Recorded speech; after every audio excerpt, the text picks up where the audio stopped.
What's going on, people? Welcome back to the match preview as we look ahead to the game against Brentford.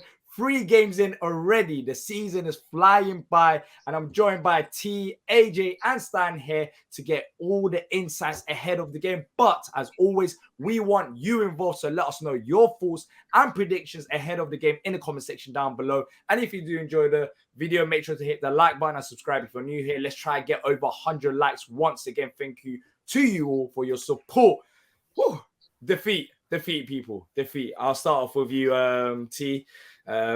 Disappointing defeat, frustrating. I'll say frustrating, not even disappointing. Due to the way that it happened, it was just a lack of concentration in that one moment that pretty much cost us with that penalty decision. But look, at least say and France are still not back in this game. And I thought there was a miss against Arsenal. If we had them, I feel like we would have 100% caused more damage. I think our wide players just didn't have the quality enough. I think Jordan Ayew had an all right game, but Jeffrey Schlupp, which we'll be talking about, wasn't on par with his attacking game.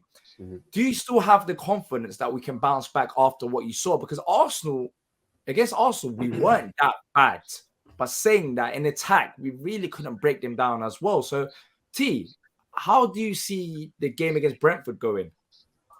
I think it'll be different. I mean, I think the thing that we can carry over is the fact that outside of that one play on that set piece where the penalty was given, we played a very, very solid game overall.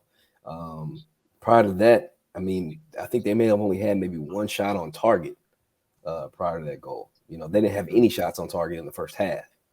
So we did well defending, truly. I think the counterattack was pretty good up until that final third piece. We just lacked a little bit of creativity, attacking prowess, which I'm sure we'll get to. But I definitely think that we could go to Brentford and play well and get a good outcome for sure, if that's what you're saying. Yeah, AJ, of course, you was busy. You couldn't come on a live match reaction yesterday, and this is your first time talking about the game against Arsenal. It was a defeat, but as T said, there was still positives to take out of that game. But for you, what stood out to you the most that we can take into this game? Because there was a lot of talk about even the defense, the midfield, Lerma, Decore. So it wasn't all that bad. I know we lost the game, but there was still so many aspects of the game that we can carry forward against Brentford, who are going to be a difficult side, but it should be easier than Arsenal. Yeah, agreed. I think coming out of that game yesterday, I was actually pretty positive. I think we were very, very unfortunate to carry away a defeat in that game. One moment of lapse of concentration and we blew it. And I think the fact that we weren't edgy enough in front of goal came back and bit us in the arse, to be fair.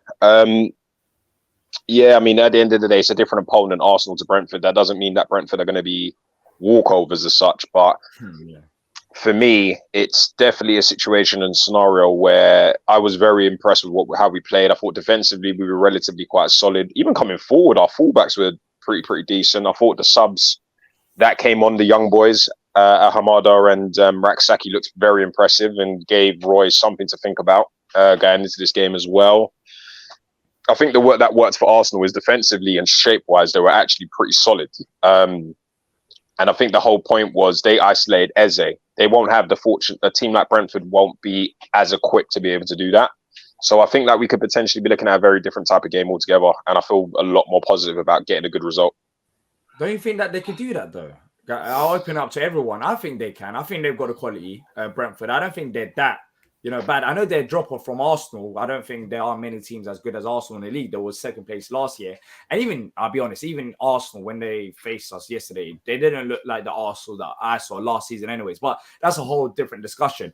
But look, Stan, in terms of the challenge against Brentford, it would still be a difficult game, right? Or are you feeling that, we could go there and get a job done? I mean, we'll talk about head-to-head after. But AJ's talking about, with Eze maybe having a bit more space. Do you think that could be the case against Brentford? Listen, I think it's a really difficult game. I think they're very close to where we're at the moment, but they've scored 5 goals already this season. And, they scored 2 against Spurs. They put 3 past Fulham. They've lost their talisman as well, as have we. They've lost Ivan Toney. We've lost Zaha. I think it's going to be, it's going to be a difficult game. They've scored a few goals, so I think we're going to need to be on it. I don't think it's going to be an easy game at all. I actually think that they are probably around the same level as we are. Like, let's be realistic. So I think it will be an interesting game, but that Brentford side's got goals in it, man. We need to be ready. And that's our problem. That is our problem. That Brentford side have goals in it. And with us, you can make that argument, do we? So far, when you look at our front three, even going into the game against Arsenal, it didn't really give me that much confidence. The players played to the best of their ability. I can't criticize them because I thought they've done what they should be doing at their level, but their level just simply wasn't good enough against Arsenal. And I think against Brentford, it's going to be enough of a difficult game because, as you mentioned, Stan, they've got 2 decent results. We'll talk about their results a bit later on, but they are a very solid side, and we've seen it. We've faced them in the past. I know they've lost Tony, but they've also got good replacements that we'll be talking about. But yeah, talking about goals, that was the main issue yesterday. Even when they had 10 men, let's be honest, we had 1 or 2 moments, but we kept possession, but we couldn't really break them down. And for me, I think it was down to a lack of creativity on the pitch. I think, as AJ said, AJ made a very good point about Eze. I think Eze was marked out of the game. And the reason for that is because it was only Ebbs. There wasn't any other players. But saying that, Stan, on the match reaction, you talked about Jets, you talked about Hamada coming onto the pitch and how you liked their performance. So going into this game, in terms of creativity, would you like to see a change in the lineup? Yeah, I think I was on various forums and various social media sites, and the fan base is a little bit split on this. I would like to see Rak-Sakyi start ahead of Schlupp. I know what Schlupp offers. He offers you that solidity, etc., but he didn't do it for me yesterday.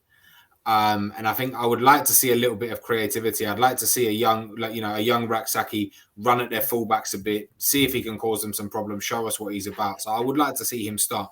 The one thing about yesterday, before we move on, you know what I thought about it today? We had so much possession. They had 9 out of their 10 men. They had 10 behind the ball, including the goalie. And you know what? We were putting balls in the box. And where was Joachim Andersen? He was still playing on the halfway line with Guehi. Why did we not push him up and take the risk? Worst case, they score a second goal, it kills the game on the counter. Why did we not push him up and take the risk to come in to go and win some of them balls that we were putting in the box, eh? Well, I think it's because we don't work on that kind of stuff, honestly. Yeah. If you watch the way they were out there playing, it keep doesn't the shape. Like, freaking hell. They didn't. It didn't look like they in the last 10 minutes. It just doesn't seem like they work on those type of situations. See, I disagree. I think in the second half, towards the end, especially when they were down to 10 men and they put everyone behind the ball, Anderson and Gay were essentially playing centre midfield. So they moved up. And a lot of the play. Yeah, but remember, a lot of the play started from Anderson either spraying the ball and distributing it on the wing, or getting a decent pass through the middle. Yeah, I agree as well. Like, I know what you're trying to say, Stan. Maybe going to the box, but you're talking about Scott Dan. You're living in the Scott Dan era. You know when Scott Dan used to go in the box and he used to score goals from defense. That's what you're. There were 2 or 3 balls pinged into the box that evaded everybody because we had 0 height in there. And Anderson gets on the end of at least one of them and gets it on target. I'm not saying he scores, but he gets it on target. But that's the problem. I mean, how much can Roy do with the squad when we're lacking depth? I think that shows the bigger problem right now that we have, and we saw it against Arsenal. There wasn't anyone coming off the bench as a striker. I mean, we talk about Hamada and Jez, but Mateta, what Roy said after the game, which I can't lie, I'm going to be totally honest, it sounds fishy as hell. The fact that he went to Roy and he said that he has a sore knee, and then Roy basically said, all right, cool, you can go. Like, maybe it is true, maybe it is, but based on the rumors, based on everything that's going on, I'm just a bit like, are you sure that's what happened? Like, do you get it? Like, not on Roy. Are you sure that Mateta, I'm talking to Mateta, are you sure that you're injured? Is it a case of, you want a move and you don't really want to play, injure yourself before the window?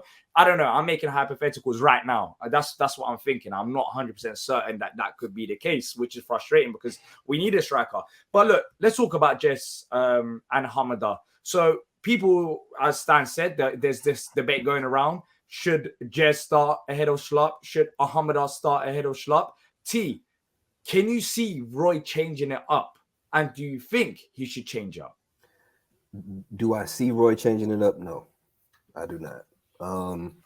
That's just because Roy has his guys that he trusts and he's enjoyed having since he's been working with Crystal Palace, and Jeffrey Schlupp has been one of them year upon year. And I don't think that Schlupp's overall performance was bad enough for Roy to think that that change needs to be made. He probably thinks there may need to be changes tactically within the team itself, but maybe not Schlupp. Would I like to see him get replaced? Yes. And the reason why is because simply because of where he's playing in the team right now.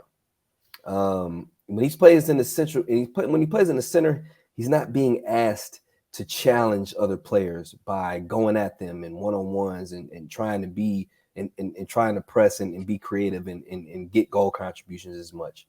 When you're playing left winger, that's what we want from you. That's what we need from you. And he doesn't really give us that. He's not a one-on-one take-on guy. He did have a really good pass to Edouard in earlier in the match, but that was really almost more from a midfield spot where he made the pass. But he can give you that, but he doesn't give you what you want from a traditional winger. He's not a winger. That's what I'm saying. And that in itself, by trying to play the system that we're in, creates a lopsided dynamic for our team where we constantly have to try to attack down the right side because that's where we have a winger who can go at somebody, go past them, get the ball into the box. That's just that's not his game. So with making that change with I don't know. I mean, honestly, I think it might be Jez in this situation, and then you flip Ayew to the left. You now have a little bit more attacking balance for us, which gives us a better chance of being able to score some goals and takes a little bit of pressure off of Eze too, because now you got guys on either side that can make some things happen, and Eze can make plays off the ball too. So, and you can always bring Schlupp on late in the game when you're trying to defend a lead. True. I think that's his best role. AJ, where do you see, Schlupp's role in this Palace side? I'll be honest, yesterday, I thought he got a bit too much criticism. I thought he actually played okay out possession, especially in the first half, in terms of, tracking back runners and closing the space, something that you might not be able to see on TV. Of course, he was at the game yesterday. So I thought I understood his role. I understood what Roy wanted from him. But when you go down to 10 men, I think where Schlupp operates the best is when he has space to run into.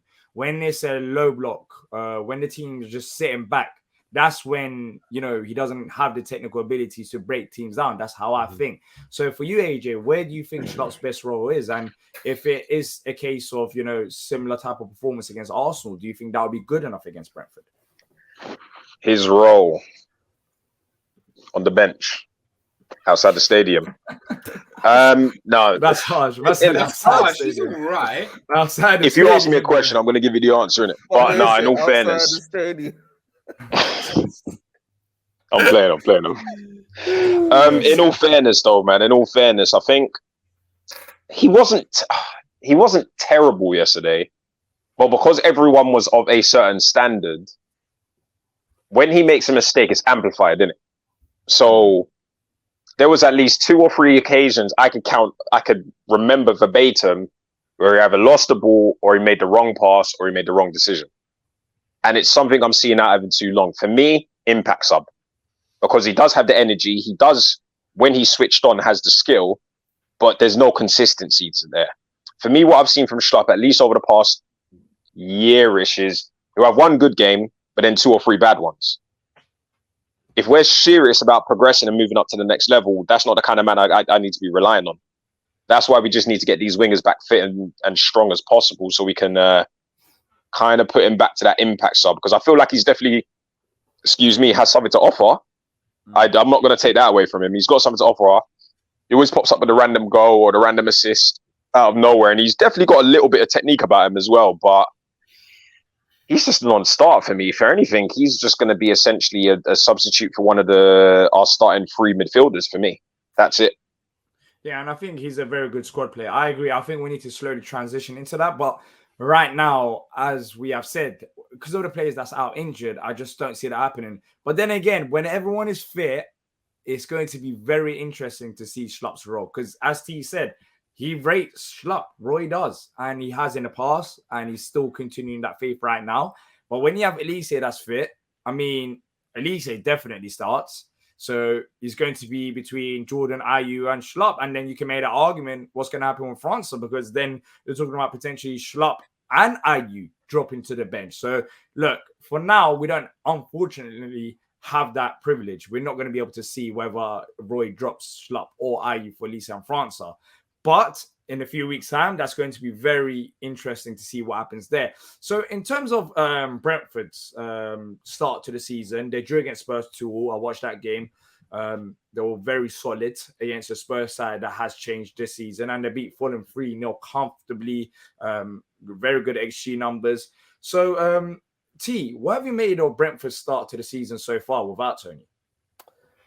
I think when you look at it, a lot of people would probably say that they're definitely outperforming what people would think that they were capable of. I think a lot of credit goes to Brian Mbeumo and Yohan Wissa up top. They're playing really well together as a two. And Mbeumo's, I think he's got 3 goals already. He's playing pretty good football already. I think that's probably the most surprising thing in a lot of ways. But then also one of the things I didn't expect to be so good that's actually really good for them is their central defending too. They're I think it was Pinnock and they got Nathan Collins. It was Nathan Collins. Yeah, and so Ayer too. Ayer came in late in the last game, so their central defenders have been playing really well too. So. Yeah, they had a very good game, Pinnock and Nathan Collins against Fulham. Of course, they kept the clean sheet, but just all around solid defensive performance. And also their fullbacks, they're solid. Like Rico Henry at left back, I think he's got an underrated Henry's got an eye for a pass, selection, and Aaron Hickey at right back as well. So all around the defense is going to be strong. And when you talk about lack of creativity against Arsenal, I don't see really that much changing unless Ebbs has like an 8 out of 10 type of performance. So.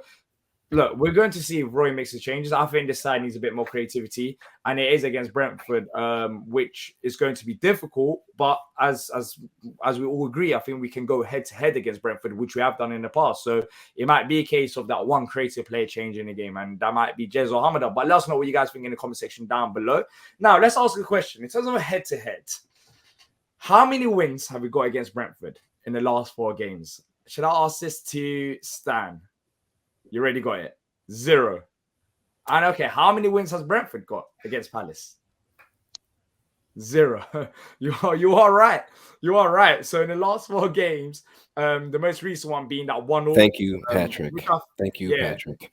Thank you, Patrick. Patrick just getting assists. He's not even on the show, still getting assists. Credit where credit is due. Credit where credit is exactly. He's moving like Gyro. You know when Gyro helps like the youth players.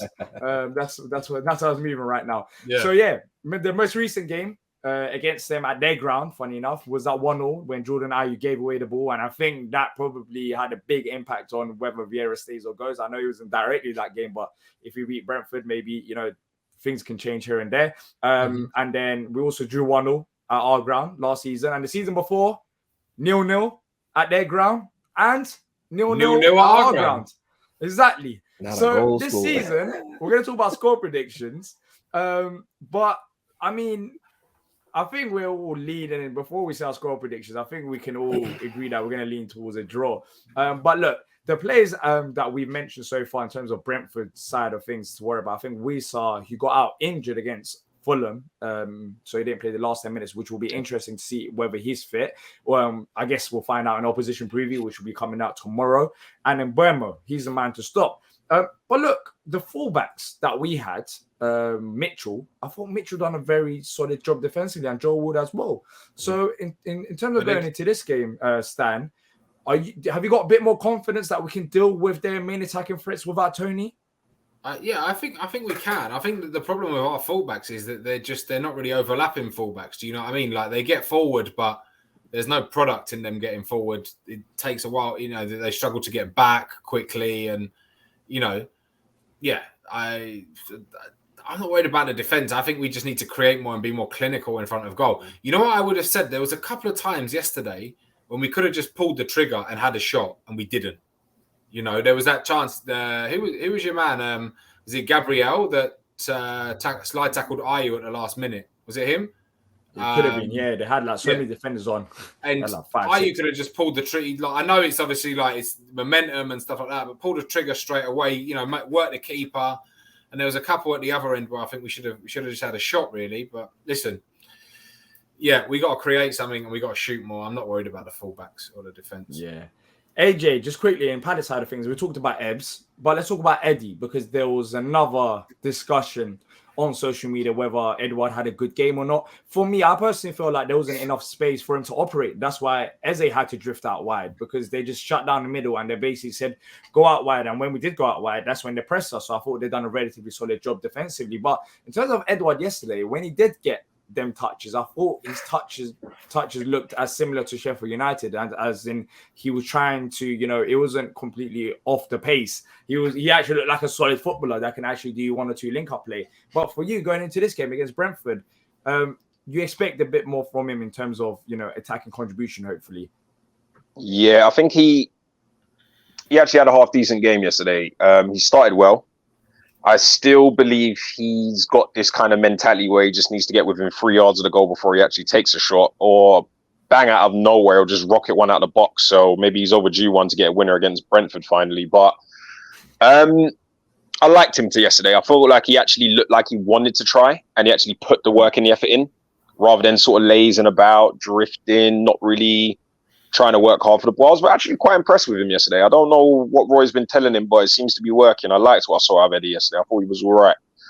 And I want to see him really push on now, man, and really just get those goal numbers up. Do I expect him to score 15 to 18 goals? That would be nice, but very unlikely. But even if he went for the 9 and 10 bracket, then it's a level of progression. I think he just needs service as well, though, AJ. Do you know what I mean? Like, he just needs that ball to feet along across the penalty box, so he can get in there. Like, he can run the channels, no problem.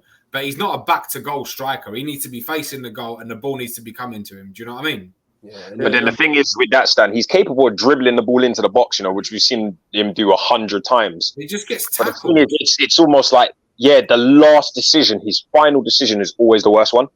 He either does a weak pass, or he miskicks it or miscontrols it. If he just got a little bit more clinical and just hit it first time a couple of times, even if it goes wide, that's just it's a statement of intent. Yeah, that's what I'm after. Yeah. But no, man, I don't think he's a million miles away. I actually thought he did all right yesterday. I was actually relatively quite impressed. Yeah, I think too. One of the things you have to take into account is with the way that game was played. I think there's only a select few strikers that would have made a significant difference in the outcome of the game for us. I mean, period. Like this, and Kate to be one of them? Hell no.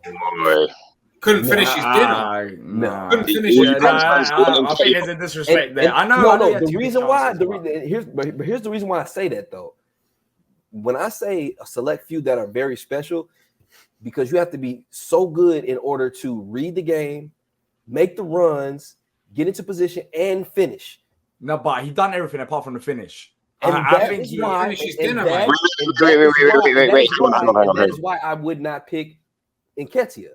This is the problem, right? This is the problem with everything you just said, right? Nketiah, Arsenal's title-chasing European contenders, main attacker yesterday, did everything but finish. But imagine if you play for Palace, everyone be happy about the guys we got. Nah, but it is the thing is his finishing is quite poor, but he did work very, very hard yesterday. He was a menace. He was a problem. He was like a little cockroach. He was just everywhere. Like, lads, his movement is amazing. But your first protocol as a striker is to score goals. Your first protocol as a striker. One at a time, because I can't hear everyone. Yeah, what do you say, T? I said, I mean, the thing is, if his movement is excellent and he's finding the space and we're actually getting the service to him and getting the ball to him, but he's not converting the chances, then we have the same exact outcome that we would have had that we just had this weekend. We don't score goals and we lose the match. And even worse, then I think our fans are then going to be even more upset because Eddie Nketiah is going to get paid way more than we pay Edouard. and the fact that we expect him to be able to score. So then it's just going to be the same thing that I guess, vitriol that we've seen from our fan base when it comes to the current strikers that we have. Now it's just going to be put onto another guy because once again, he's not scoring goals. Lads, a couple of things. Edouard's on 100 grand a week, and Nketiah is on 100 grand a week. Nketiah plays for Arsenal. He has chances put on a plate to him, okay? They create so many chances. The Martinellis, the Sakas, the Odegaards, the Rices through the middle, etc., etc., etc.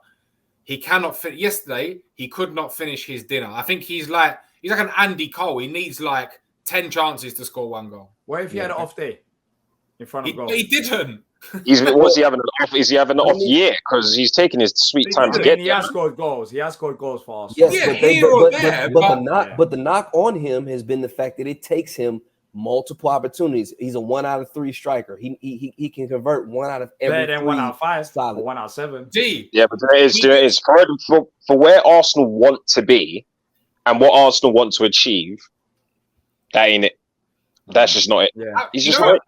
Palace need a striker. If you put Eddie Nketiah in that situation in our game, if you swapped out Nketiah for Edouard, do we score a goal? No. No, I think there's a bit more support for Ebbs. I think he's better with the link-up play, even though Edouard didn't have a bad game with the link-up play. Edouard was great. I think it's better. I think it's better. I think it's better. Nketiah would in tight spaces, as we saw. You think against he's not coming to Palace, mate? So yeah, I know. Let's just move on. Let's go to the score predictions because I want to say one thing about the score prediction. This year we're gonna do it differently. It's time to hold everyone accountable. There's always a 1-0s, 2-1s, and whatever that we be saying last year. But now we're gonna keep a tally. We're gonna see who actually knows their Palace and knows ball. So we're gonna be writing down score predictions, and this is how it's going to work. So every week, if someone gets the correct score and the outcome, they'll get 3 points. And if it's just the correct outcome, it will be only 1 point. So I guess in certain games, you might not want to go for 1-0 Palace win consistently. Now, there's going to be points on the line. So I'll start off with your prediction, T, and then we'll go around and we'll get everyone else's. So T, Brentford against Palace, away from home. We talked about 1-0 last season. Then the season before, 2 0-0s. This season, 2-2s?